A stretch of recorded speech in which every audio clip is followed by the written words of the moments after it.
বেটা এত ভয় পাওয়ার কি আছে? বাঘ না পারলু 10 গ্রামের মানুষ তোর কথা শুনলে বেটা কাঁপে। আর তুই তোর দেশকে লেগে দৌড় দিবি না। আজ খাইবো সামনে দিয়ে যাইবো, তুই সোজাসুজি দাঁড়া থাকবি। আজকে যেমনি হোক দাঁড়া থাকতেই হইব।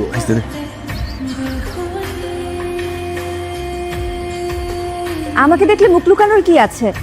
যে লোককে দেখে সবাই ভয় পায়, সে যদি আমাকে দেখে ভয়ে জড়সড় হয়ে যায় তাহলে কি চলবে? তাই হোক, ধন্যবাদ আপনাকে পাত্রপক্ষকে তাড়িয়ে দেবার জন্য। আমি বাবাকে এমনি তো বারণ করেছিলাম, আমার এই বিয়েতে মত ছিল না, জোর করে পাত্রপক্ষকে নিয়ে আসলো। তবে এখন না বলাটা আমার জন্য অনেক সহজ হয়ে গেছে, তাই ধন্যবাদ দিলাম আপনাকে। যাই হোক, কেউ যদি চায় তাহলে সে সাহস করে তার মনের কথা আমাকে বলতে পারে, বাবাকেও জানাতে পারে। আর যদি সাহস না থাকে বলার, তাহলে যেন সে আমার পিছু না নেয়। আচ্ছা, আমি চললাম।